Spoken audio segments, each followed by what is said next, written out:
Welcome everyone who's joining us. We're just waiting a few minutes for everyone else to connect in and we'll get started.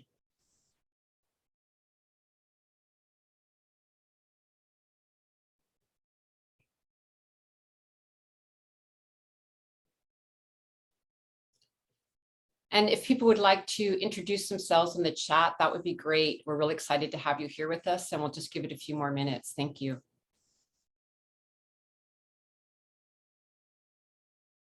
Maybe you could introduce yourself and also tell us where you're from. Hello, Helena. Hello. Hello, Helena. Good to see you. We have people from Costa Rica, Vancouver, the UK, Alaska, England, Anishinaabe territory, Kansas, Vermont, California, Chumash land. Wonderful, thank you all. Treaty 7 territory, Virginia, Tonga Island.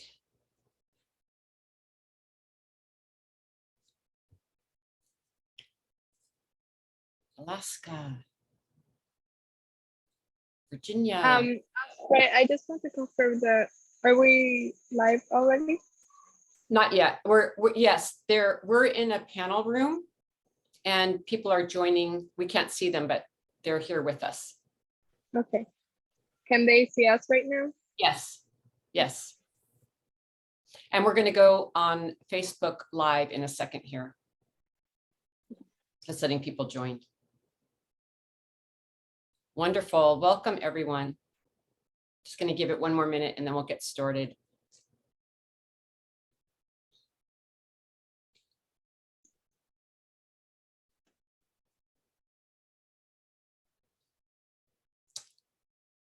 Wonderful to have you all here. Really, really excited to have the session today. Catherine, why don't you go ahead and we'll get started with the Facebook live stream. You can let me know when we're live.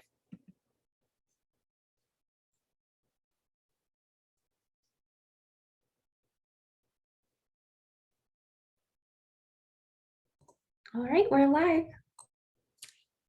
Welcome everyone to the Women's Earth and Climate Action Network, or WECAN event, Building Systemic Change, Frontline Women-Led Solutions for Climate Justice. My name is Osprey, Orielle, and I'm the Executive Director of WECAN. And we're really, really excited to have you be with us today for this important conversation and presentation.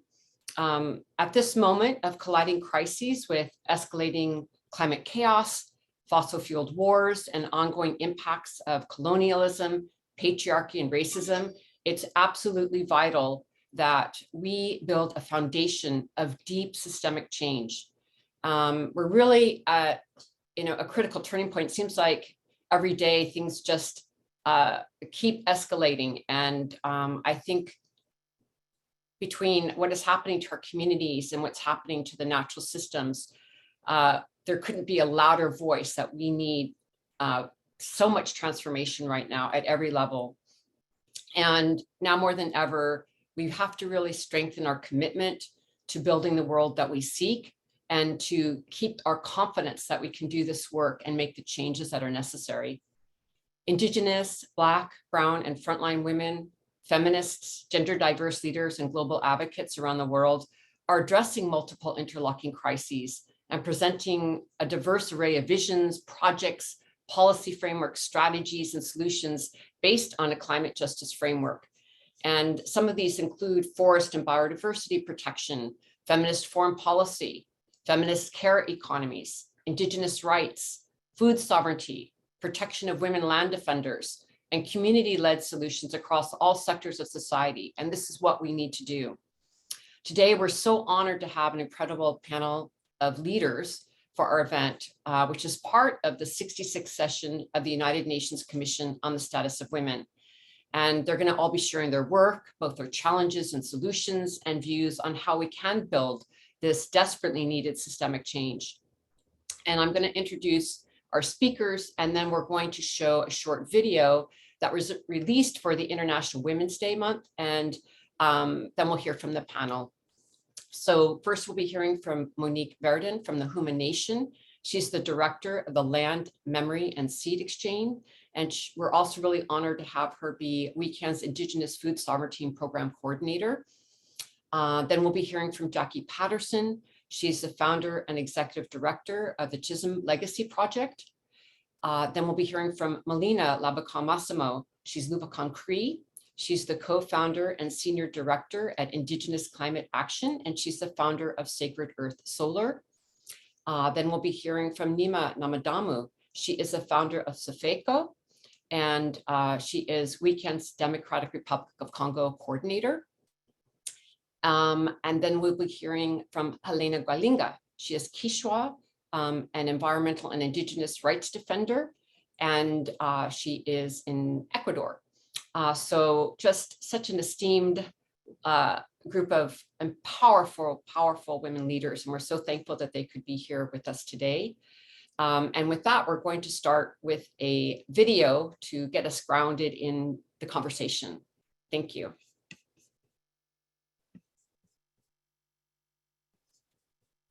There is a dot that connects everything, and it's called life. This is one planet.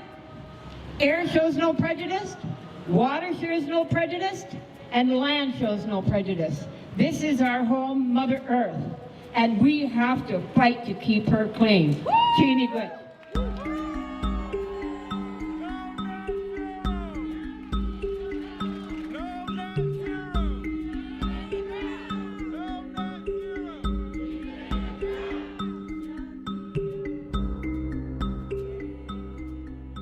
Grassroots, Frontline, and Indigenous women are gathered at COP26 to strategize and accelerate our collective efforts to halt the worst impacts of the climate crisis, to stop extractivism and protect our lands, forests, water, and our children's future. Study after study shows it's paramount to recognize that there will be no significant action on climate change until women's struggles and leadership and solutions are at the forefront. And we are seeing so much action on the ground. We were just having a session about how much women are having what looks like very small actions in their community around food security and food sovereignty and indigenous knowledge practices and all kinds of work that women are doing. And from a corporate perspective, it looks like nothing's going on, but when you add up all these small pieces, the communities are leading the way. But we also need to have there not be interference in these solutions. Each of our communities carries a vast wealth of traditional ecological knowledge on how to live in right relationship with the land.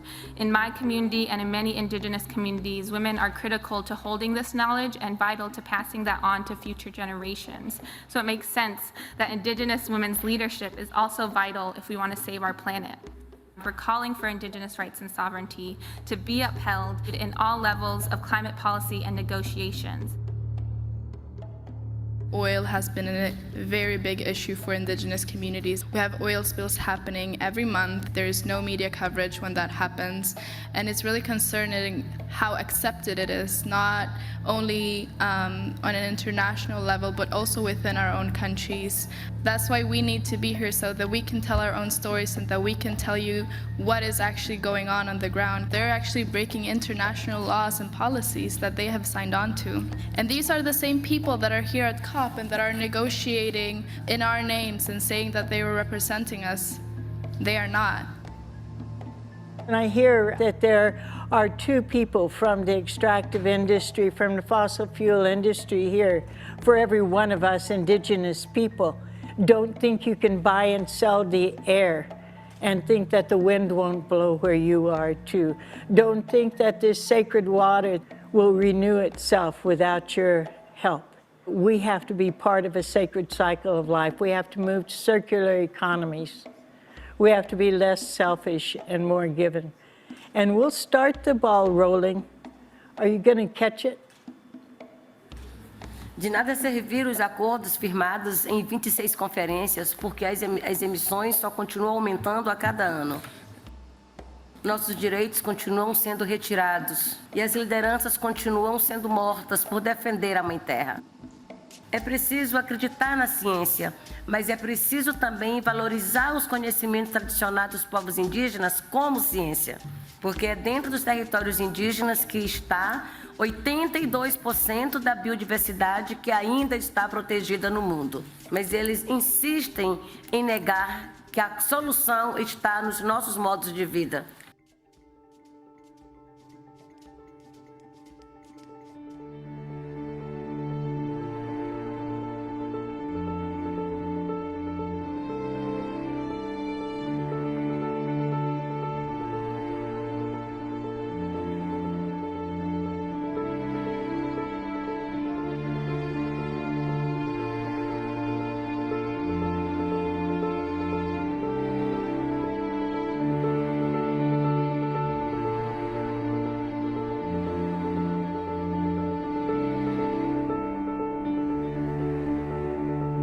So the question is, where are the government leaders willing to stand up to the fossil fuel industry? 60 of the largest banks in the world have collectively financed $3.8 trillion in fossil fuel companies since the Paris Agreement. So we're, as a world, continuing to invest. Where's the regulation by the government to stop this fossil fuel financing?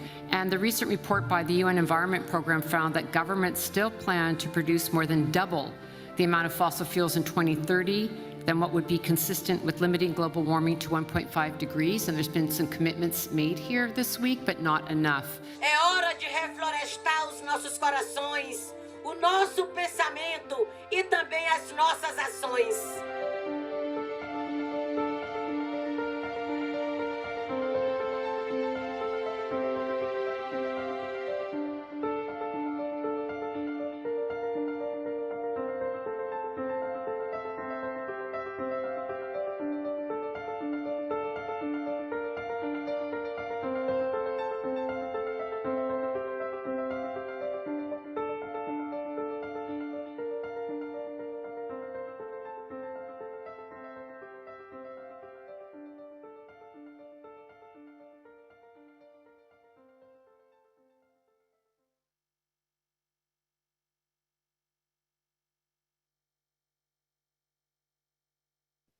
So, and with that, welcome to our session, and I'd like to hand the floor over to Monique Verdin. Thank you, Monique.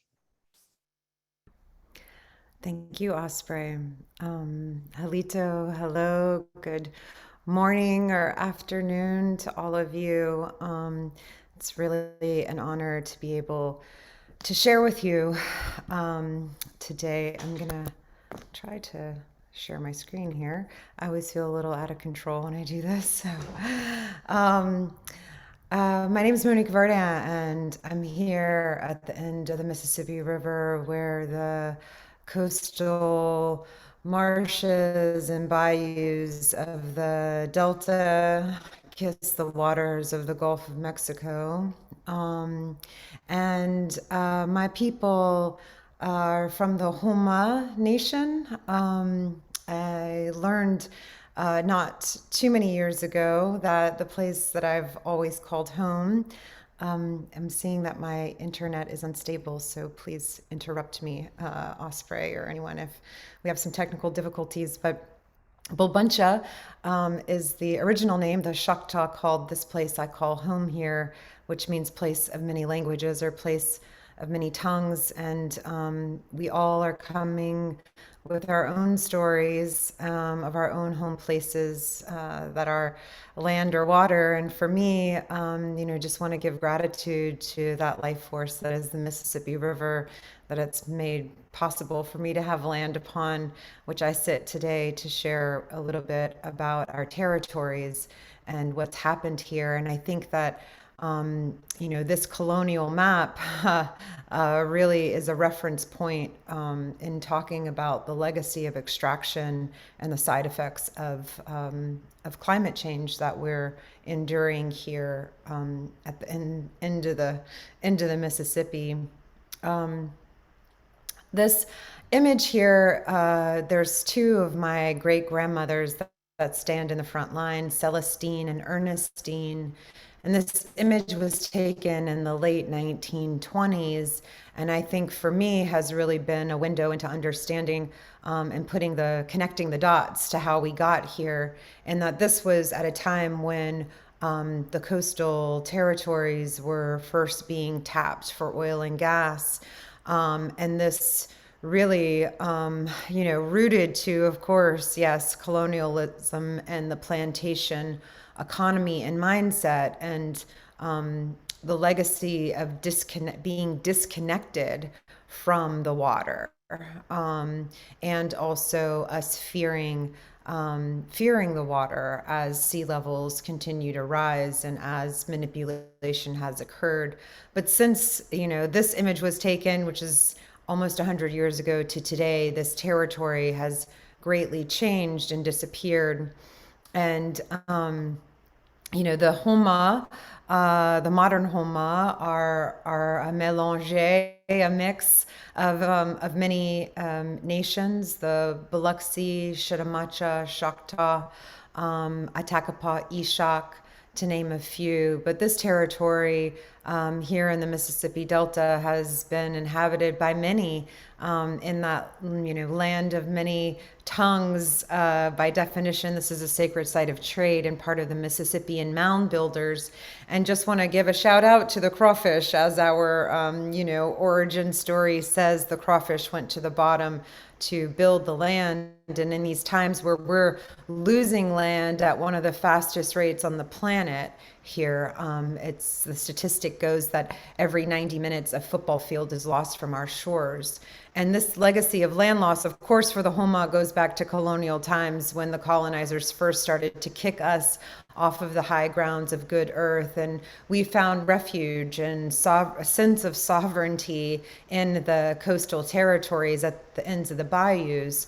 And our connection to food security has been our gateway to liberation, even though we have endured a legacy of oppression and discrimination. But this map here, showing the life in the red zone, which is where many of the indigenous communities are found, especially in the Yaquishito, which is the territory between the Atchafalaya and Mississippi rivers, where South Louisiana is losing land at one of the fastest rates in the world. And of course, the Yaquishito is losing land at one of the fastest rates in all of South Louisiana. And so there has already been migration. The Great Migration from the coast has already begun.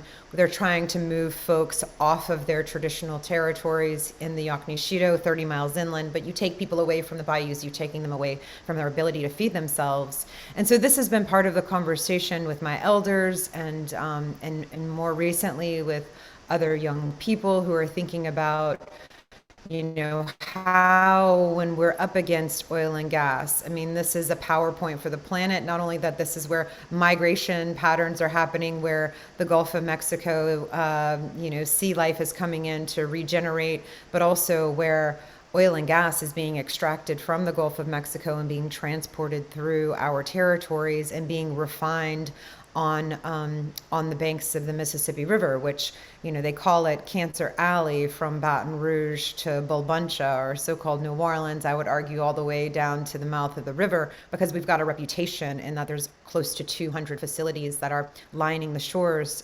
in most cases for international exports. And we had the BP oil spill in 2010.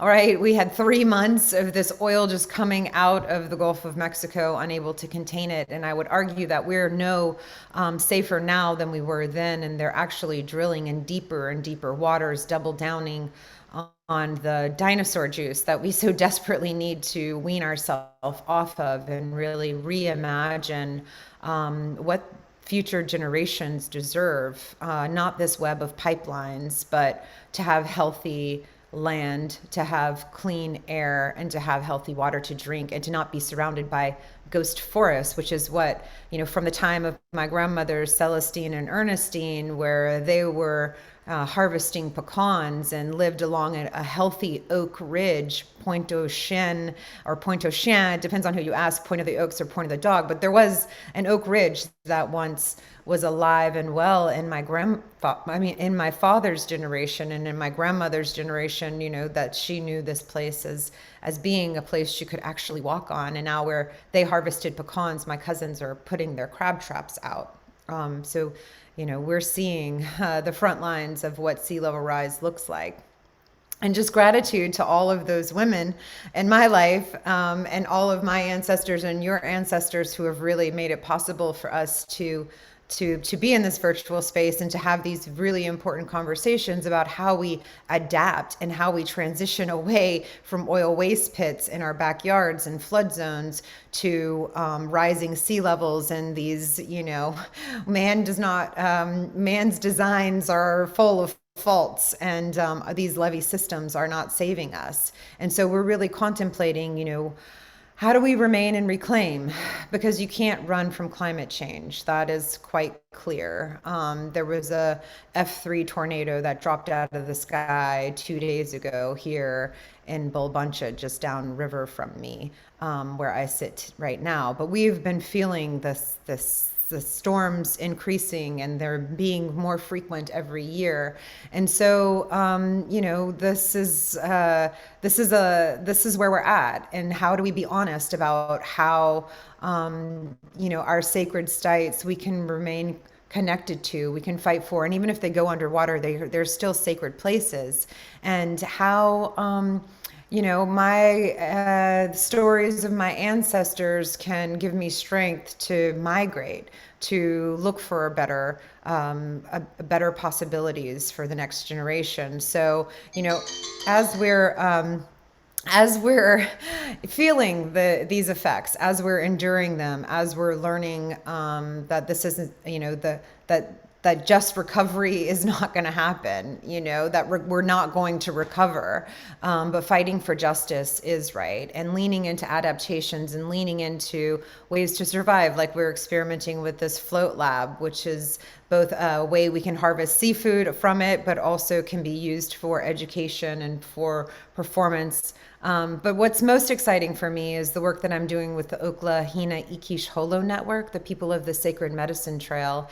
And we, are trying to remain and keep our gardens in our traditional territories, but also looking to higher grounds where we can move our plants, where we can move our medicine, where we can grow our food, where we can gather as community for ceremony, and also for sovereignty. And so with this network of women and non-binary folks, which I'll drop a link, you can look at the video that we created not too long ago. We just planted 1,300 trees at one of our sister sites, and we're sharing medicine, and we're sharing knowledge about how we endure and adapt, and we find strength in each other and in the knowledge that is embedded in our DNA, as well as our relationship with the land and the water and with each other. And so with that, I thank you all, and I will pass it on to the next speaker. Thank you.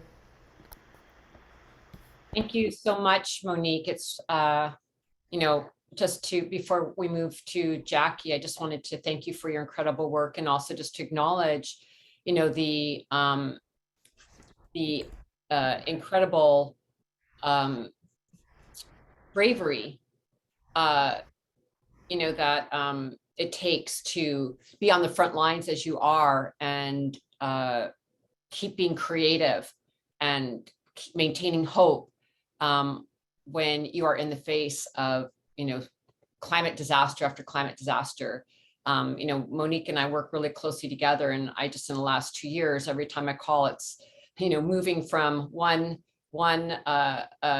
climate impact to another, hurricanes and storms. And I just, want to thank you for your incredible work and strength with your collective, and all the work that is happening in the face of so much environmental stress, which also creates personal stress. And, just thank you for your strength and vision. Really appreciate it. And now I'm really honored to hand the floor to Jacqui Patterson. Please go ahead, Jacqui. Thank you so much. And it's always an honor to share space with WECAN and with all the sisters who are on the panel. And it's definitely an honor to follow Monique, whose work whose soul I hold in such deep regard and respect and love. So thank you. So yeah, I would like to kind of start. I was born on the south side of Chicago. My mom came to Chicago through the what they call the Great Migration. She lived in the Black Belt of Mississippi. She was born in a place called Dublin, Mississippi, which is where I am now in terms of Mississippi, in a place called Ocean Springs, the unceded territory of the Biloxi and Choctaw nations.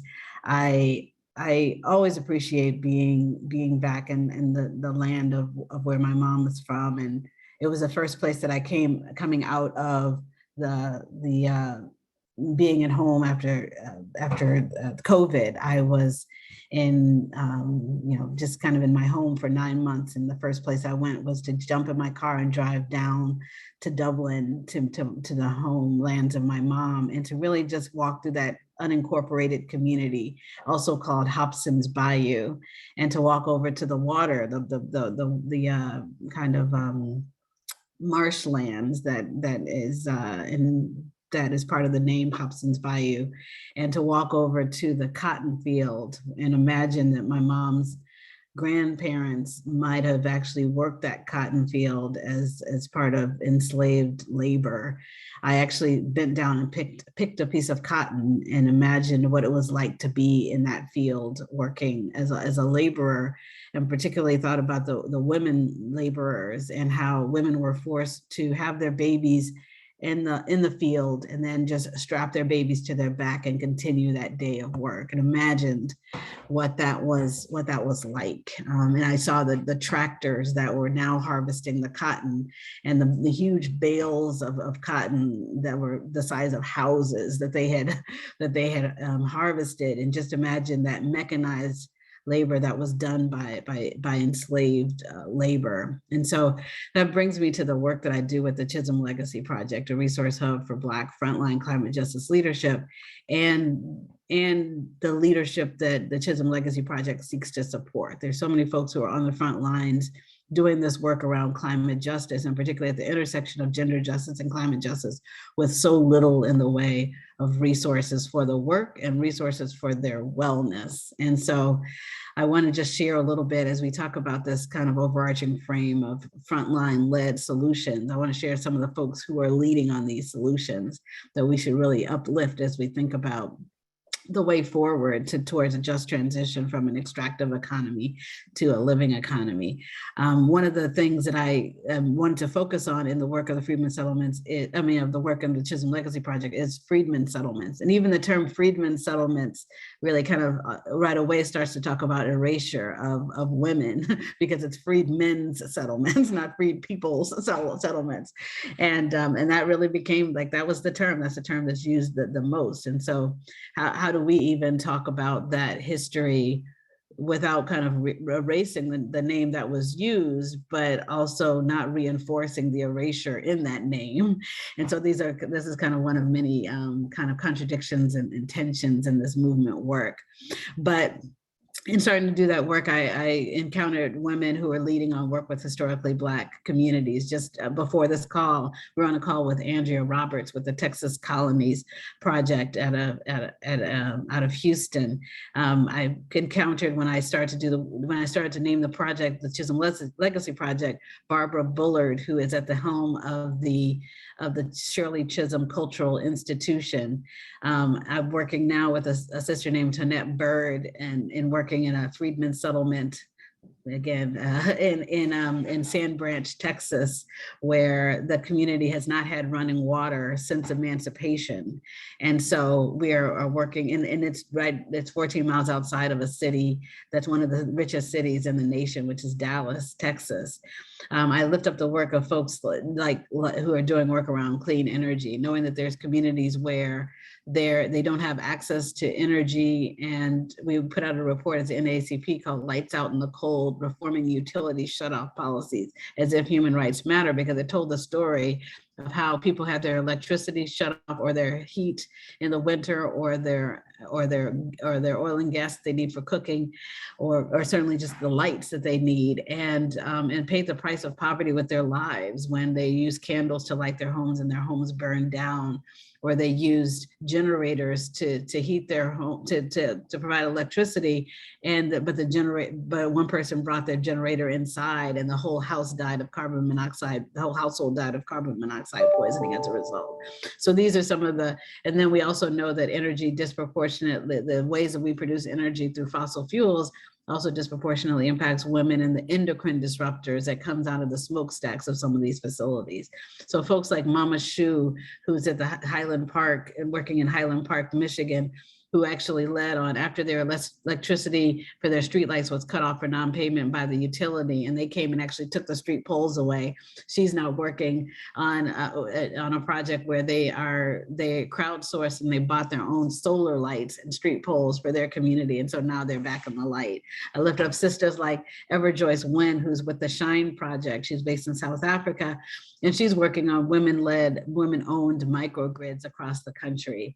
When I think about food justice and knowing that it's our communities are disproportionately food insecure, it takes 26% of African-American communities are food insecure in a land of plenty, because we know that the earth provides as much as we need and more in terms of if we really lived in harmony with the earth, but instead we have the situation where people are separated from these critical resources.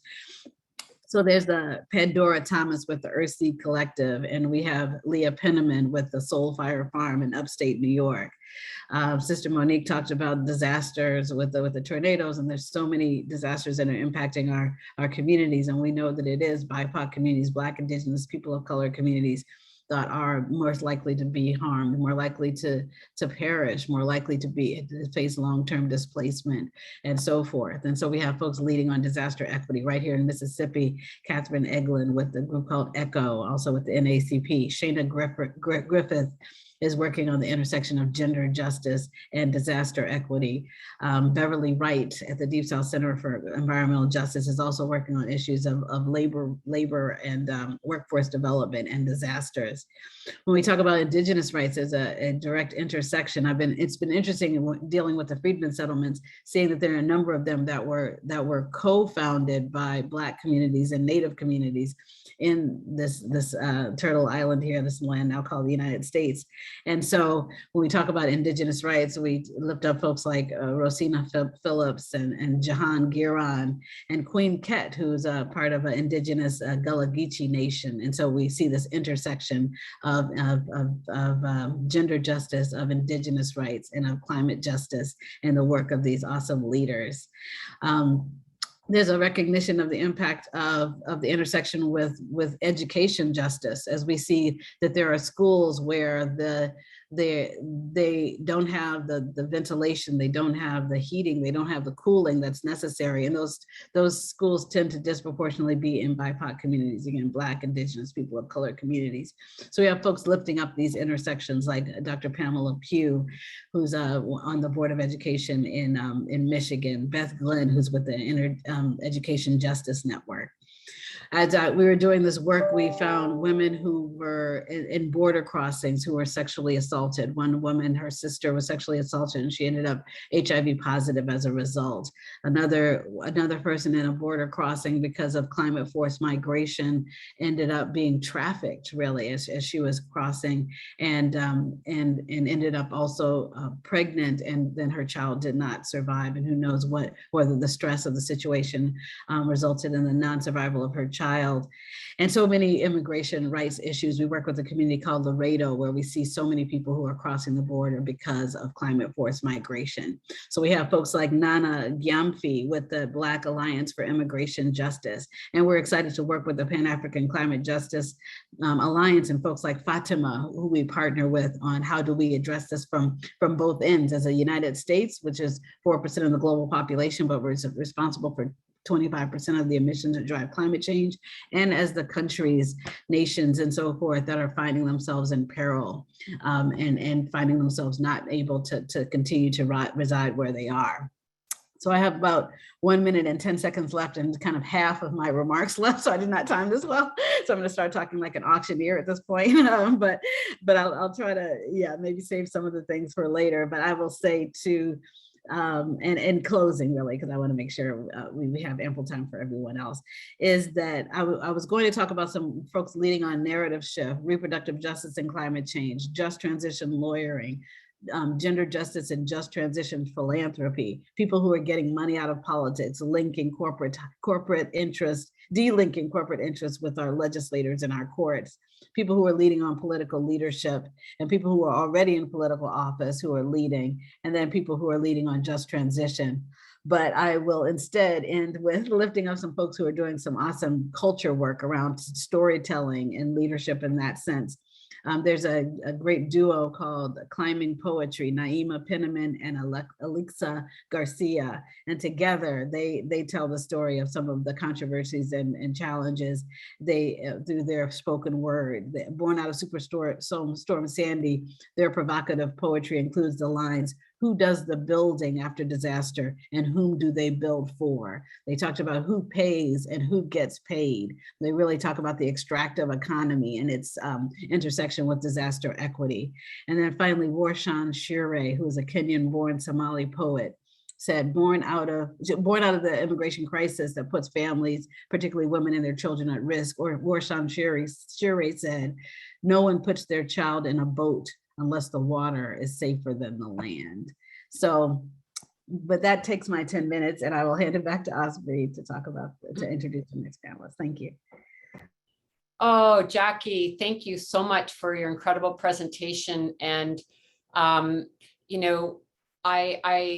have known Jacqui for some years, and I am just so honored and thrilled to have you on the panel and to see the birth of the Chisholm Legacy Project, which when did you found that? It's been Yes, I founded it on July 1st of 2021. Thank okay. you. So it's, you're in your first year out, and Jacqui has been doing this work for years and years and years, and now is the founder of this incredible organization that she has founded and is the executive director of. And we've put the link in the chat. And I just really want to acknowledge the breadth and depth of your knowledge and wisdom and leadership. And it's so beautiful. You lifted up all of these incredible leaders. And I wanted just to take a moment to say, Jacqui is at the forefront of so much of this movement in so many spaces. And I want to thank you for your incredible work and leadership. And I'm very excited about your organization, and we're here all the way to support everything that you're doing. So thank you very, very much. And now I'm going to hand the floor to, this is just sort of like having 15 desserts on the table.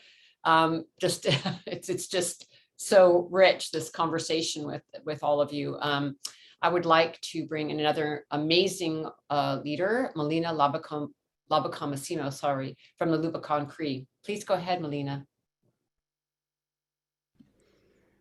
Hi, Tansegwakia, Nia Melina Miawapin Laboucan-Massimo, Nia Nihiao, Kina Skumtanawao. I'm just going to let the tech set up. Looks like we're having some little techie situation. I see some blackout in the screen. And also— Melina, can you turn on your video? Oh yeah, it is on. Now we see, we didn't see you before. Good, now we see you. No, they just had to spotlight me, so I was just waiting here, but I'll start over again. Tansegwakia, Nia Melina Miawapin Laboucan-Massimo, Nia Nihiao, Kina Skumtanawao. It is such an honor and privilege to be here with you all today and hear all these amazing speakers. What an incredible lineup of women that are doing such amazing work in the world for so many years. So thank you so much, WECAN, for inviting me here to present during the UN Status of Women events. And yeah, so my name is Melina Laboucan-Massimo. I am Lubicon Cree from so-called Canada, Northern Alberta, and Treaty 8 territory. I am the co-founder and senior director of Indigenous Climate Action and the founder of Sacred or Solar. Next slide, please. So I just wanted to locate myself as an Indigenous person. We usually locate where we are from our communities if possible. Was born in my community called Little Buffalo. It is a small Nihiao in our language reserve, and it is Lubicon Cree. And we are from the Boreal, the northern lungs of Mother Earth. And so we are in actually the Alberta tar sands, and I'll talk a little bit more about that, what that means. But this is my kukum here before she passed, my grandmother and my dad on the right. Next slide. So the tar sands, that's where I was born, and that's where many Indigenous communities are impacted. I really like this quote from the late Dr. David Schindler, who was a renowned water expert and a professor of ecology at the University of Alberta, and he says, "There is nothing on this planet that compares to the destruction going on there. If there were a global prize for unsustainable development, the tar sands would be a clear winner, because it is the largest industrial extraction zone on the planet." Next slide.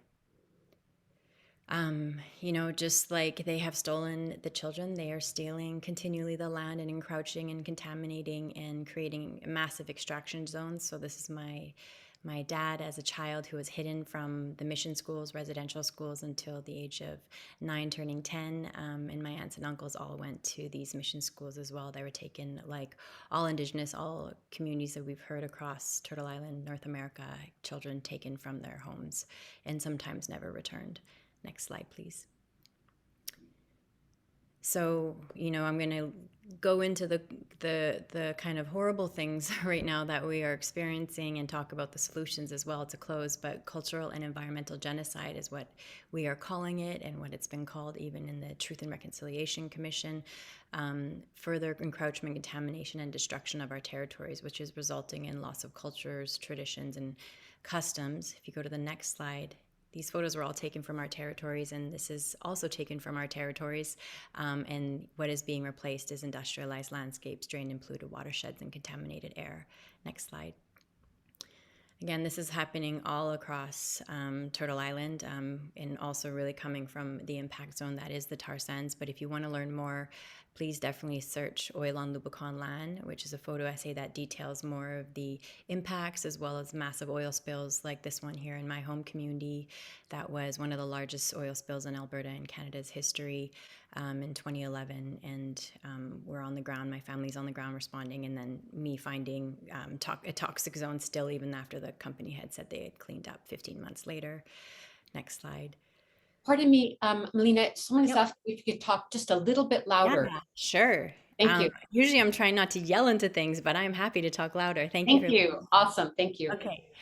So just to make these connection points, and please do watch Oil on Lubicon Land. It's the YouTube video that will give you more, because we are in limited time today. Please watch that to kind of understand this point into which I'm going to, which is violence against the earth begets violence against women.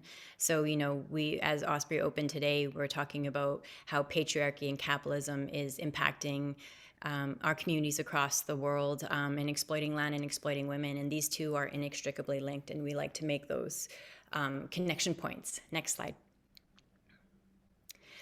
We have the issue of murdered and missing Indigenous women here in Turtle Island, up in so-called Canada, with over 4,000 Indigenous women and girls and two-spirited people, our relatives missing and murdered, including my little sister Bella, who was found and her case is still unsolved after she graduated from college in Toronto.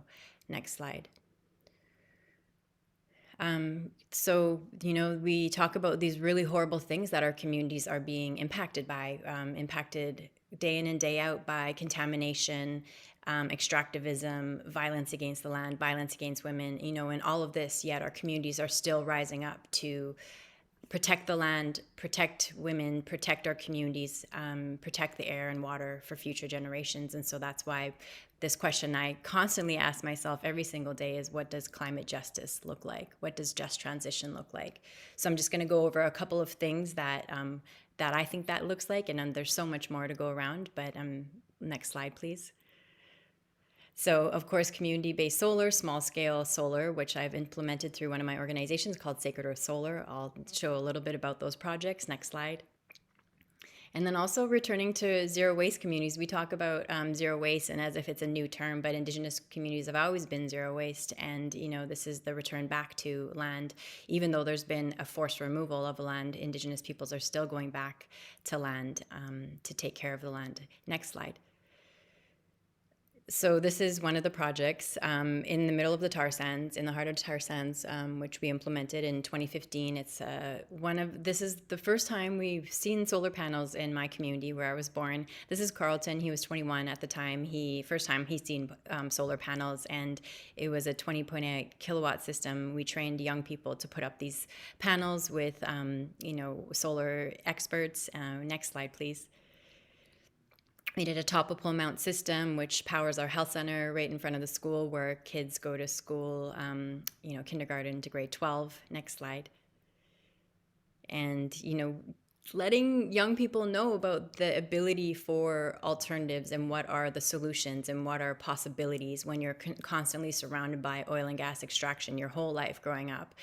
Sometimes people don't see the other potentiality, and this is why we wanted to show young people these and teach people about climate literacy. I think the reason why climate change exists, unfortunately, across the world is because there's not climate literacy, from a young age of where the power comes from when you flip on a light bulb. Next slide. So this is a ribbon cutting ceremony. We had a solar feast. Next slide. And some other projects across Turtle Island. This one is in Ontario, about 10 hours north of Toronto, with Christy Belcourt and Isaac Murdoch, who, have done this beautiful, most people have seen probably at Standing Rock, Water is Life, this beautiful artwork that they do. We solarized their art studio, which was a new build they just completed this past year. Next slide. Another one with supporting frontline Indigenous community members for like Giddendam, whereas there's intense militarization against this community that's standing in the face of a frack gas pipeline right now, CGL pipeline. So we've solarized the cabins. Next slide. Also, if folks want to see more inspiring things, like Jacqui was trying to go over all the amazing things that people do. And as Osprey said, the small stories across this world, it's amazing. So I shot a TV show called Power to the People. We went to 26 locations from coast to coast, which profiles 14 Indigenous communities that show eco-housing, food security, renewable energy initiatives across Turtle Island that communities themselves are implementing to try to address the climate crisis and issues within their own community. Next slide.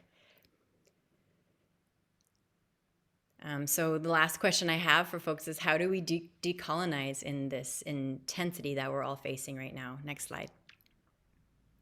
We definitely know that we need to have a worldview shift. An Indigenous worldview is one where we closely have intimate relationships with Mother Earth. And so within that relationship and reciprocity that we experience with her, we have a sacred responsibility to protect her. And that's why you see so many Indigenous peoples on the front lines. Next slide.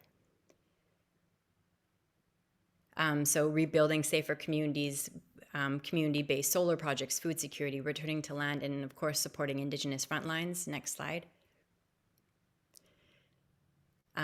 And I wanted to also close with the point of healing justice, because when we have so many people that are spending so much of their life force to be able to protect their homelands day in and day out for years upon years, it makes a really big impact on the people's bodies and trauma. It's a very traumatic thing to go through when you're experiencing you're fighting the biggest of the bigs. It's always a David and Goliath fight, as all of us know that do this work. And so healing justice, we need to bring this into our movement spaces, into the ways in which we exist and organized within our organizations, within the people that we receive funding from to do this work. Next slide.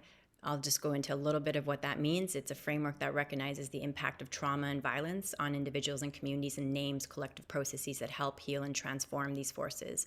In a society and system that actively targets Black, Brown, and Asian and Indigenous bodies with violence, oppression, and terror, it is critical to build movements that fight for and achieve justice for all people, and that includes healing as well, to support the healing alongside this work that needs to be done. Next slide. To close, we really need to see a continued support of standing in solidarity with Indigenous peoples that are literally being criminalized on our own homelands, to protect our homelands, for the betterment of all people and the planet, to address the climate crisis. Next slide. And I just wanted to close with, please go to No More Dirty Banks. It's a campaign that we just launched at Indigenous Climate Action in support of Gidindam, with the Gidindam Checkpoint and Wet'suwet'en Hereditary Chiefs, with Mark Ruffalo and 65 celebrities that have signed on around City National Bank, which is owned by, unfortunately, the Royal Bank of Canada, which is financing the climate crisis and the violation of Indigenous rights. And we really need to address how we are, where and who we are calling out when we have the climate crisis. We need to ask who's funding this. And so we really need to talk more about divestment in our work, which I know we've been doing for many years. Many people have, but it's another divestment campaign that really needs your support. And please go to No More Dirty Banks. And the last few slides are, sorry, I'm not controlling it myself. Go to the next slide and I will close. Thank you so much. Please do follow us at Indigenous Climate Action, at Sacred Earth Solar. I'm so happy to be with you all today, and so much respect to the work that's being done across the world. Hi, thank you so much. Wow, thank you so much, Melina, for that incredible presentation, and just the breadth of the work that you're doing. And just so you know, Melina, we've been putting all the links into the chat to the videos you mentioned, into your different websites and the work that you've done. I met Melina first around the tar sands, which she spoke about earlier on in her presentation. And again, Melina has been doing this work for years and years. And I just really want to acknowledge again to be under so much hardship and stress, and to then find these incredible moments of hope and these jewels like the solar projects that you've done, and the television show that you've done, and that you've continued to fight, in the face of just absolute disasters. The murder of your sister is incredible courage and leadership. It moves me to tears, really, to watch the arc of the work that you've done. And I just want to encourage people to look forward to Melina's work and the links, and to also recognize the depth of analysis that Melina is also giving us of how to view all these intersections that we've been talking about, and really what is needed for transformation. Everything from projects on the ground to healing justice, and how we also care for ourselves in this work. So thank you for the work that you're doing and being with us today. And now we have another amazing leader, Nima Namadamu, who is calling in from the Democratic Republic of Congo. And she's asked that we start her presentation with the video, but I also want to make sure, Nima, that you can turn your video on. Let me see if you are, there you are. Okay, great. So Neema, we'll play your video and then we'll hand the floor to you. Is that okay? Yes. Perfect. Thank you. Thank you so much. When I come back here after 25 years, I was shocked. When I was a little girl, the forest was here. And when I was here, I see no more trees. Idea was how again people can bring life back. As the climate crisis increases, scientists are telling us that one of the most important things that we can do is to protect forests and biodiversity. The Congo Basin is one of the largest and most important forests of the world, only second to the Amazon in terms of size. And there we are reforesting damaged lands that due to extractive industries, agricultural business, have been completely turned into deserts. We have now 500 women. They are planting those trees. And when you planting trees, you are honor those trees and you are honor on the land. That is not usual on our culture, women to have some propriety, some ownership. That gives us really confidence.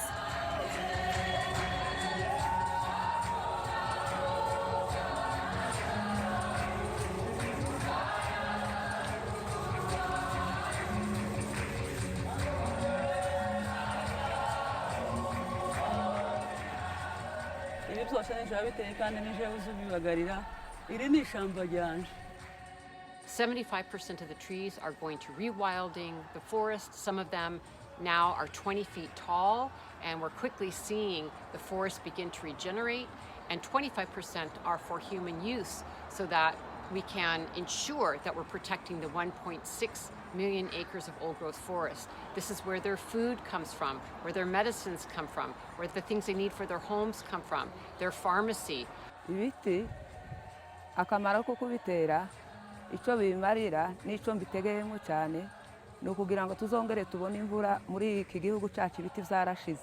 Turifuza yuko ibino biti za WECAN zokomeza tukongera tukagarura amashamba. Women, they are now protecting environment with trees.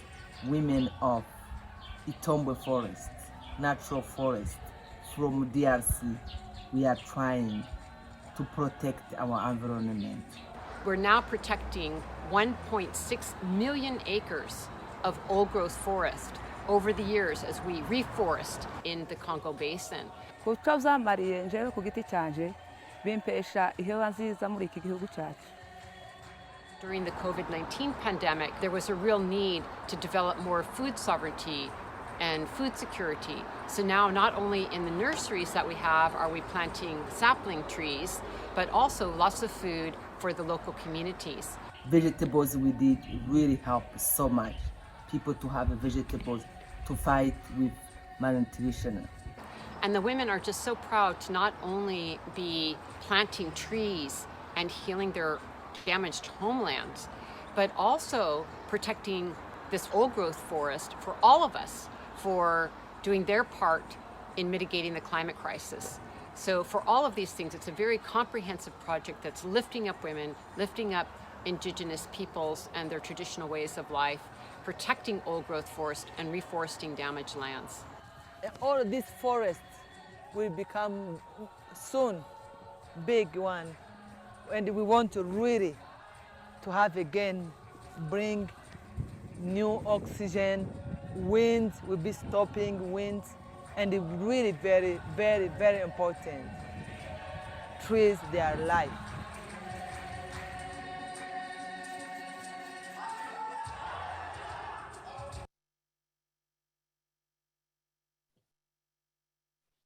Please go ahead, Neema. Thank you so much for being with us. Thank you so much for giving me this big opportunity to be here with you. And I say good afternoon, good evening, good morning. It depends where you are. And I'm so happy to be with all these sisters around the world.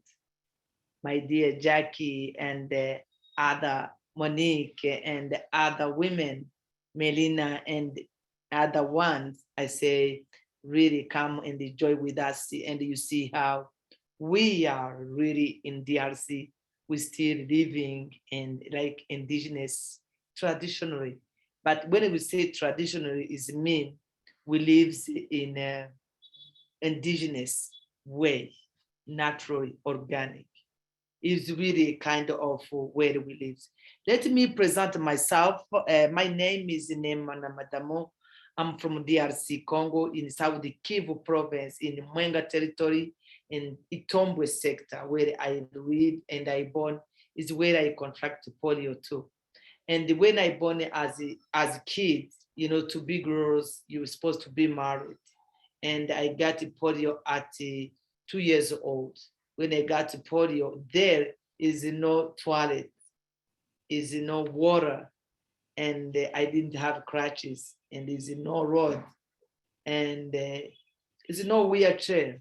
And that is where I grown up, in that natural big forest, where every weekend, kids and the young boy was like, goes on the forest, they have some animal, we have a meat, you know, was killing some animal. That was the kind of our job in the weekends, the people eating meat. And that is kind of, was like a big activity, whole village to go hunting some animal to have a meat every weekend. That was activity, principal activity. And you see in the video where when I back on my village, because when there I couldn't walk. I moved from my village a long time ago when I was a little girl. And I went so far from my village to go to have school, to go to near school where I can manage to go to school. And when I back home, I was really shocked as other people. And I would see how climate change was not only affecting people on the town, on the big industrialized countries, but my people on the village was affected. First of all, with many diseases, because the water was kind of, because they don't have a really toilet, and the people goes out because they're cutting trees.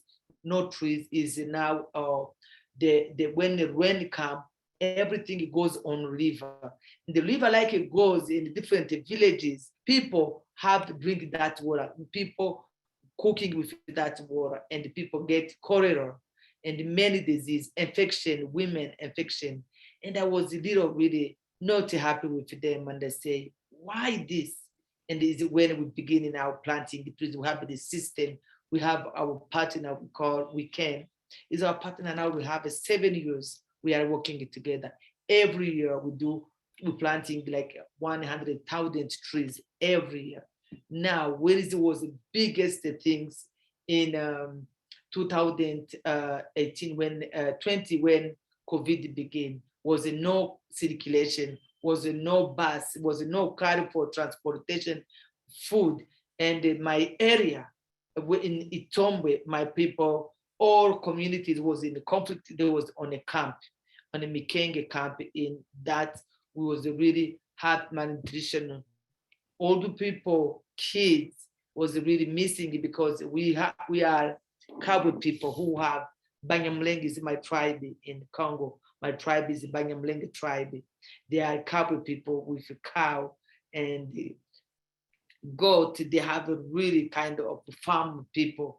And that's when they finish was no milk, no meat, and they have an ability to eat really naturally organic. And for 400 years, we lived in that villages, very remote areas. We lived naturally. We didn't have it to be sick, and because we have our trees, we have women who can get trees. Some you eat, they do medicine. Really, we didn't need medicine to go to hospital to have those medicine. And now when there was that conflict, I say, oh my gosh, people, they are dying with hunger. And we got support from WECAN. We're planting, we have fighting with food security. We're planting vegetables. We have like 5 categories of vegetables. We have soya beans, we have sorghum, we have a potato, we have a sweet potato, we have a carrot, we have a tomato, we have onion, we have, let me see another one, peas, we have different, many variety of food, and we're planting. And I was telling them, women, they are really, we are now making a bridge between new generation and the second generation. That with food security, we did amazing job. And then now women begin doing, we have a food now, they open school. Now kids can go to school when they are not hungry. They can go to school, they can learn some more how to protect the environment.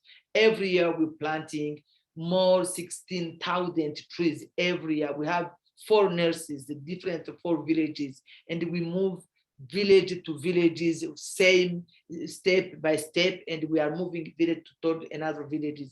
Is how we are doing. Another things I can say right now, the women now, they told me they need the car because they do everything by hand. They make going with basin, with bags, with on head, other on the back to go to move from nurses to go to planting. Every women go to plant on the land and on trees. And now they say, we took this from a long time. Now we see the car. In the village, we have a car. I have my own car, but that car we have in Itombo was become ambulance, was become everything. One car was taking women after babies and taking other one, they go to get babies, some are sick. We become really ambulance. And now women, they are asking, they want a car to take trees, every one on his own farm to plant all the trees, not to go to do like 10 tours to go. She can take maybe 20 trees on the basin, but with a car, you can take maybe 1,000 or 500 trees. That's making easy for women, that we are really working very hard to get fighting with this climate problem, climate justice, climate change. Let me tell all people who are listening. I see we have many people, we don't see you, but with technology, we can share. We feel really, this Congo is the second rainforest after Amazon forest. And also Congo is full of the minerals. Right now is why maybe we have that conflict, because when we are looking for now, we have this to make airplane, to make car without fuel. That material is from Congo. We have both. Now, how will we do with capitalism? You know how all world now is bleeding, like Ukraine, like Russia with this stuff. Congo is still same things. We are bleeding, conflict doesn't finish. It's because we have those things they are looking for. And how now, decision maker, really, this is voice from Congo, decision maker can help us, help this to fight with this big company who are coming take minerals without having a strategy, how we can use these minerals without abusing Mother Earth. We really want to protect our community and women working that with this genuine one, with this knowledge, wisdom, with women, how working. Long time we didn't need medicine, and Congo is for everyone. Everyone, the climate change doesn't have the border. Climate change doesn't choose the color. Climate change is not racism. It's not discriminating anyone. Everyone is affected by climate change. It's why we invite you all, please come, join us, join African women who are in the front line, Congolese women who are in the front line to have the solution, because we have only one planet. Thank you so much for giving me this time.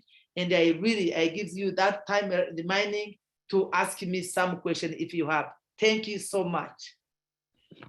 Oh, thank you so much, Neema, for that amazing presentation and for the incredible work you're doing also in a conflict zone, and all the incredible courage you and all of the women that you are working with are doing in incredibly stressful situations. I know earlier this year, Neema and I were talking about how, a lot of the women we work with had to move from their homes because of conflicts in their area, and just the stress that all of the women are under. And yet, the nurseries continue, the trees are going into the ground, and the healing of the women is going on, and the healing of the land is going on in the midst of so much. And I just thank you so much for your powerful work and your leadership.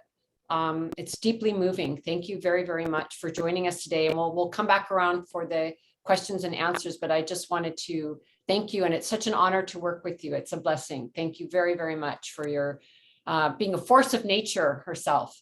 And with that, I would like to hand the floor to Helena Gualinga. Hello, Helena. Hello.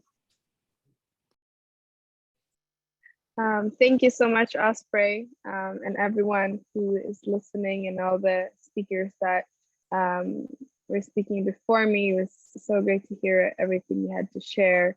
And I also can relate to a lot of the things that you have told us. I think many of us can, because of, even though we live in different parts of the world, our realities are very similar as Indigenous people, as people that lives off the land and comes from the land. So my name is Helena Gualinga. I'm I come from the indigenous community of Sarayaku in the Ecuadorian Amazon. To give you a little context, my community has been fighting against the oil industry for decades. And so has the Amazon been doing. The entire Amazon region has been fighting for its survival, both from mining, from oil, from logging, and from other extractive industries. And right now, you know, the Amazon, according to science, the Amazon has already come to a tipping point. And while we know this, and while the science has already told us this, and our elders have been telling us, because this is something our elders have been telling us for since we were small, that everything is changing, or that we won't be able to continue living if we keep exploiting this earth, this planet. It's something that my grandfather used to tell us when we were children. He said, if we destroy the forest and if we destroy what surrounds us and what we live off, we eventually won't have anything left. We will be hit by diseases. We will be hit by things in the, natural disasters that we've never seen before. And I do a lot of times think about that and feel that that's what's happening. We have exploited our planet so much that it can take no more, and that's why we're seeing everything that's happening. And with science, we can explain that. We can explain that with climate change, biodiversity loss, etc.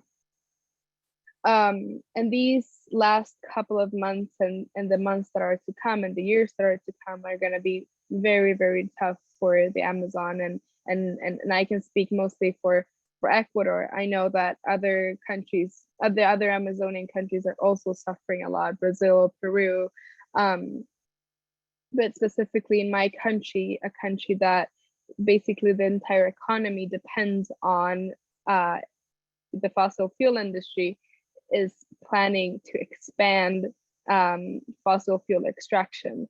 That means that oil is planned to double. The extraction of oil is supposed to double per day. The mining, there's a so-called mining boom coming.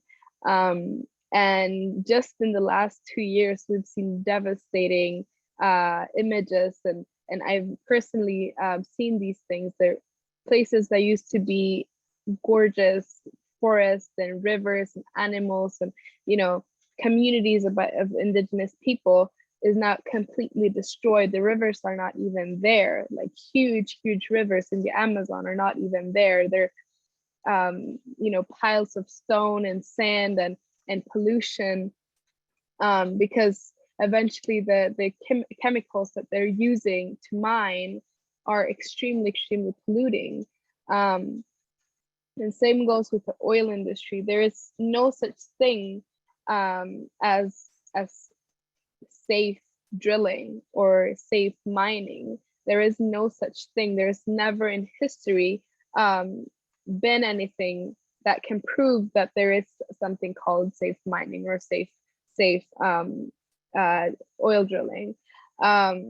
And in the last 2 years, the Ecuadorian Amazon has suffered from 2 of the worst oil spills in decades, which has led to thousands and thousands of people being without water. The recent one happened just like a month ago. And of course, there is no one that is held accountable. There is no one that takes responsibility. And there is actually no consequences for these things happening. And it's not that it's something that happens all out of nowhere. It's something that scientists have warned about and said, okay, in this area, it's actually not safe to drill oil. It's not safe because of the geology to transport oil. And despite that, and despite the knowledge of that, they continued and did not even, upgrade the infrastructure around around these oil structures, and that has led to these oil spills, and eventually the same oil is what's causing climate change. And these are the same people that are living with climate change at the same time. It kind of feels like it's another issue on top of the other all the time, and it never stops. But I think one thing that it's extremely concerning is obviously that there are no consequences there, and there never will be. They are able to just say, oh, we were not responsible for this because this was caused by, this was not intentional, right? And I think that's where it's really, really important to take in that Ecuador is the first country to have rights of nature in our constitution. Unfortunately, that is not something that is being implemented in the justice system. It does definitely make Ecuador look like a very good country when it comes to environmental laws. I know that also helps Ecuador getting, international funds, etc. But these will not do good in the hands of the government and in the hands of companies. They will do good in the hands of indigenous people that are leading the fights against the fossil fuel industry, against the oil expansion, and against the government's plan or the government's agenda, which is extractivism. And many times people feel like, oh, but rights of nature, it's kind of hard for people to understand why nature should have rights. And especially because we see our way of seeing nature is a way, it's the way we've been taught to see nature, which is, oh, we can exploit this, and nature is only there for our service, and it does not, there are no limits for what we can do to nature. And I really like to bring up this example of, why it is so important that it's actually included in, by law, and that you can actually use this in the judicial system. Just between people, we all can have different opinions. We all can argue. Sometimes we're not kind to one another, but that doesn't necessarily mean that it's prohibited by law. But there are certain things that there is a limit of what you can do to another person.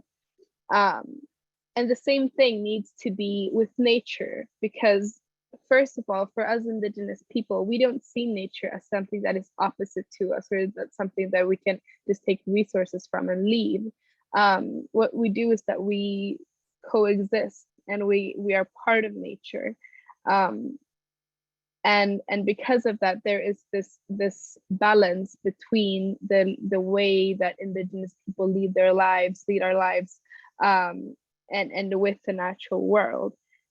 There is a balance, and that you can see that balance not just with your eyes, but you can also read the statistics. I mean, all the information that there is about how much indigenous people actually protect lands, and how much indigenous people protect biodiversity. But that also needs to be translated into our systems that right now are running our countries. And one of those are the judicial system. One of those are the laws that our countries have.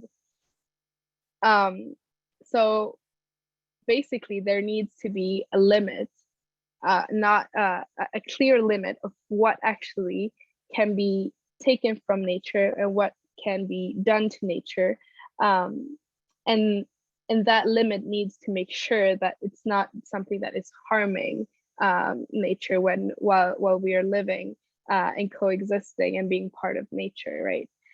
And I think one beautiful example of how we can do this is the proposal that my community has had, which is the Living Forest proposal, the Kausaksacha. Kausaksacha, well, it means living forest in my language, in Kichwa. And it recognizes the forest and all the beings in the forest as living. This is again something that's been very hard for people from the outside to understand, but in in our way of living and in our way of seeing things, we do see everything that's in the forest as a living being. The waterfalls, the trees, the rivers, they all have a being and they all have a spirit. And that's why we also feel like they're equal to us. And what we are proposing is that we recognize legally our territories in the Amazon as a living territory. And with that, it would also imply that these territories have rights. And with that, we are proposing, we want to protect all the territories that we have here in the Amazon.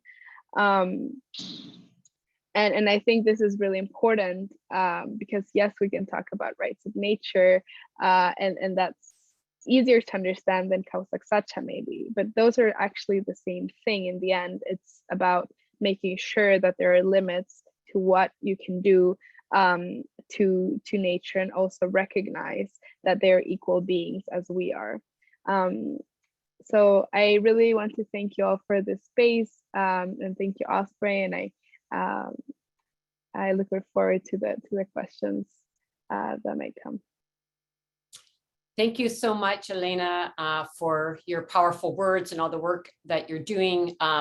While you were talking, we put into the chat section a link to a film that just came out that's called Helena, which features Helena and all the work that she just talked about. And also wanted to lift up the fact that I hope you don't mind me mentioning that Helena is 20 years old.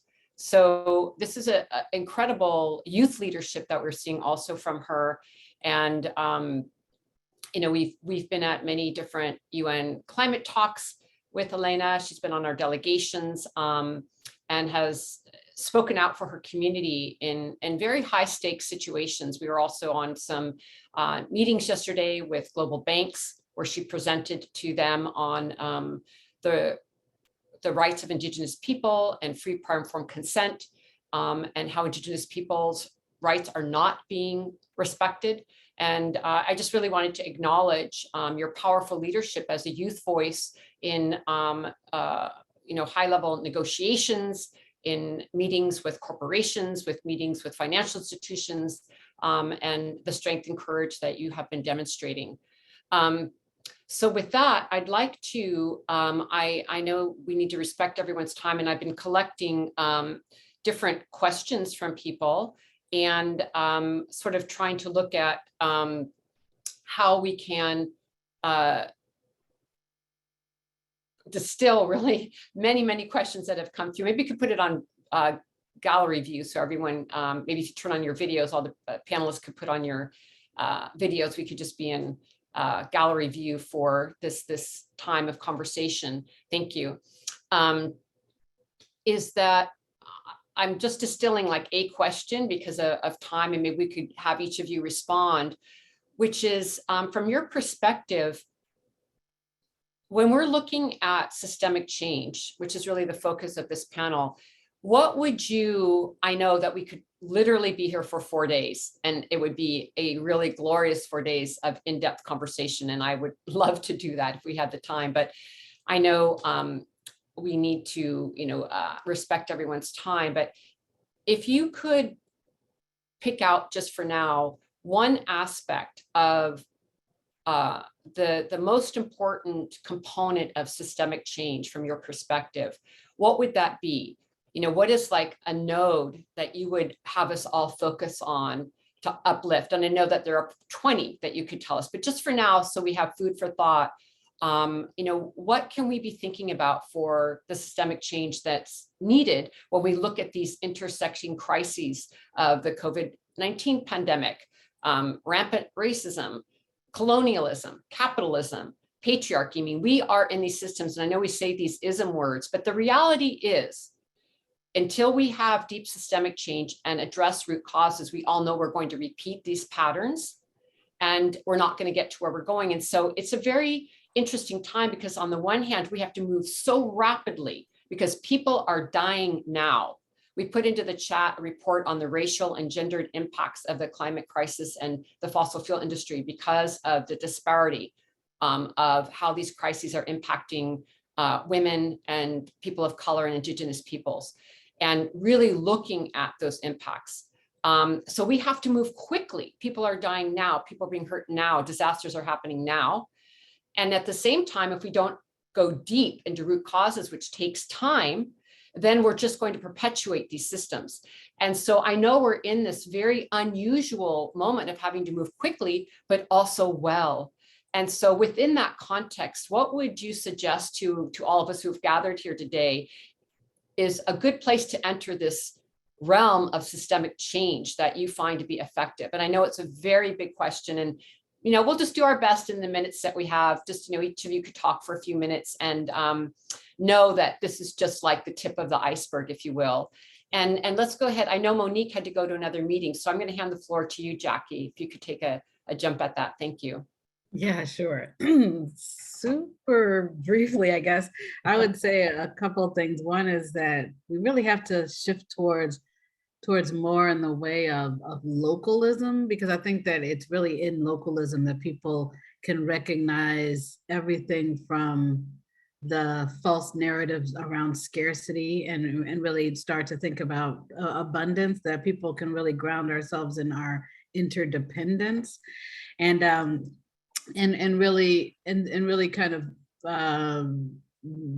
recognize the importance of that kind of mantra, all for one and one for all, that there are ways that you see the most promising things in community, where communities are starting to grow their own food, generate their own energy, ensure that they have their water systems. It's because it just gets down to that elemental level of relationship with each other and relationship with the land. So I would say, to the extent that we can really start to advance those models and lift those models, that would be critical. And then the other thing I would say also is just, again, delinking money from politics as critical, because some of our even challenges around localism are because of people who have an moneyed interest in seeing that not happen. So that would be briefly. Thank you. Excellent. That's really, really helpful, Jacqui. Great analysis and great points. Really, really good to hear that from you. And I'll hand the floor to you, Melina. I agree. We would be here for 4 days talking about all of the systems change that needs to happen. But I do really agree with Helena saying, we don't see the institutions accountable for the damage that they have wrought on people and planet being held accountable, and we need to change that. We have a judicial system that sometimes holds people accountable for the violence that they enact on other people, but why not corporations? Why not banks? Because there's literally violence being enacted across people's territories, on people's bodies, on the land, and that needs to be, there's no accountability. And so that is really kind of the crux of the problem. And then two last things would be, I really think it is a paradigm shift. We have this Western colonial mentality that is just wreaking havoc of this complete disconnection of land, body, people. And so we really need that paradigm shift to understand we are not in this pyramid of hierarchy. We are actually in a sacred circle with one another, and we are so inextricably linked to every single living being on this planet, and that it is an Indigenous worldview. And so we need to see that paradigm shift that I do see happening slowly to change hearts, change minds, and then into action. Because if you don't believe it, you're not going to enact it a lot of the times. And then, of course, like Jacqui said, returning to land, doing projects on the ground, preparing our communities for what is to come. Because if we just keep talking about it, I think ultimately, when the climate crisis really like we see happening across, if we're not prepared, it's really going to be the people on the ground that are impacted. So we need to get our communities ready now. So hi, thank you. Exactly. That's so well said, and really related to the work that all of you are doing, and so vital. We need to be doing mitigation and adaptation at the same time. And all of you have really demonstrated that so well. Thank you very much. And let's go ahead and hear from Neema. You're on mute, Neema. Sorry, you can again repeat, please, the question?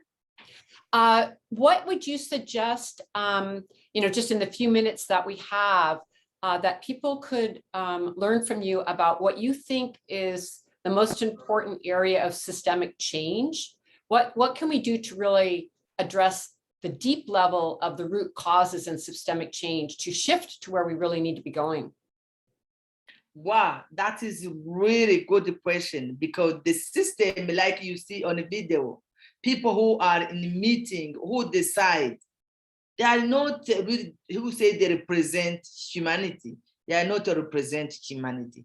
They are presenting the system.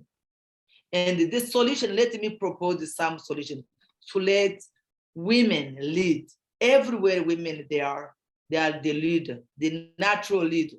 That women, they are on the front line. It's the women who are planting trees. If you see everywhere globally, and when you see the women who are fighting about climate justice, about Mother Earth, how really system took Mother Earth is how they take women.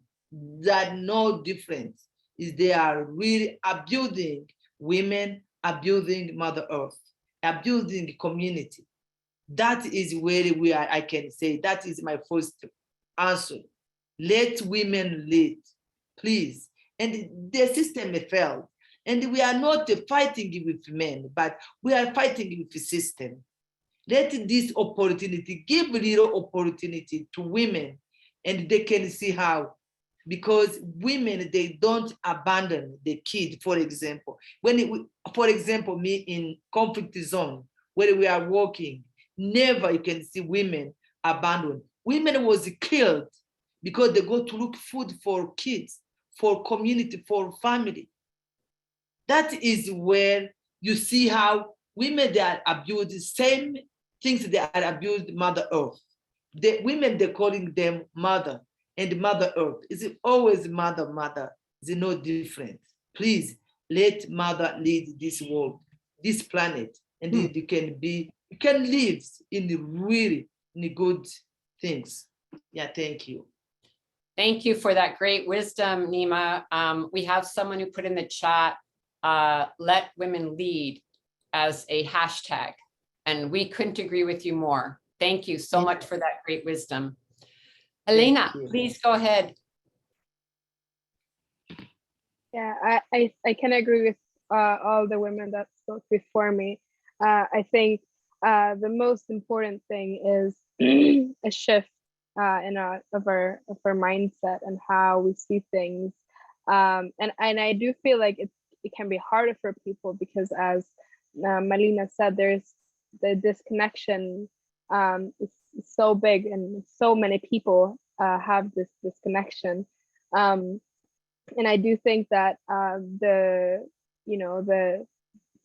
feeling of entitledness to exploit Earth and exploit our resources and the planet is the same entitledness of feeling that you are allowed to violate women, to exploit women, to exploit vulnerable people. And that's something that comes from within, and that's something that you have to, there's this change of mindset and of culture also, because this is a legacy of colonialism that has spread all over the world. When we talk about violence, it's the violence of colonialism we can see in our own communities, we can see in our own societies. It has it kind of invaded our own spaces, that the violence of colonialism. So that's a change that we all need to make, even myself, everyone here, because unfortunately that is something that has been, that was taught to us.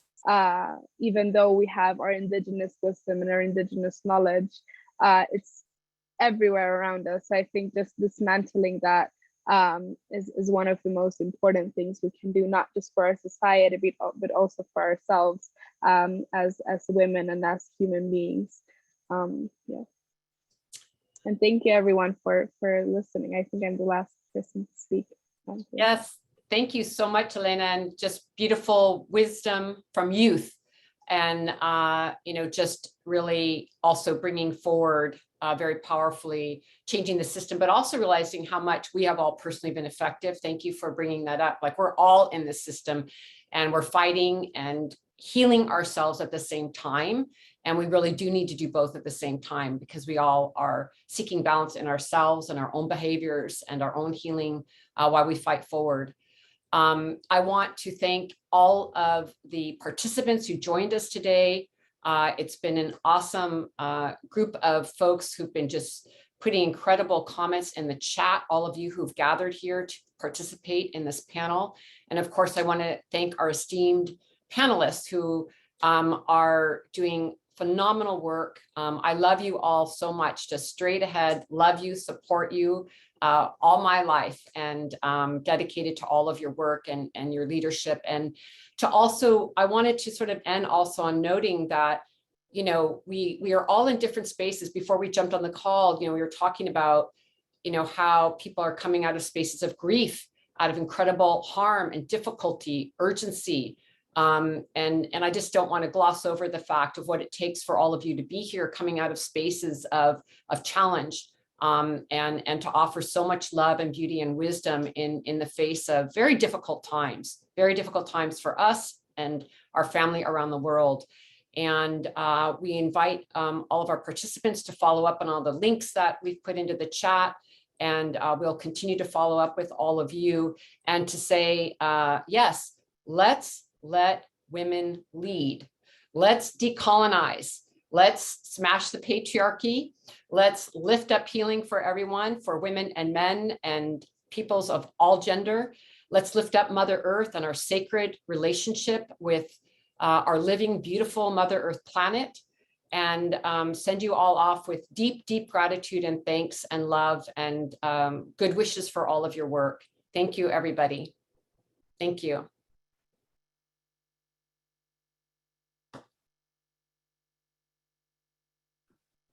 Thank you. Thank you. Thank you, everyone. So good to see you. And I can't wait to see you all in person. Yes. This was good, but I want to go. I'm ready for the deeper dive in person. And best wishes to all of you. We will be having YouTube of this and Facebook in case you need it and want to share it in some way. And we'll make sure everybody gets your links. Thank you. Thank you. Indigenous Climate Action. Thank you. Have a good day. Thank you. Thank you. Bye-bye.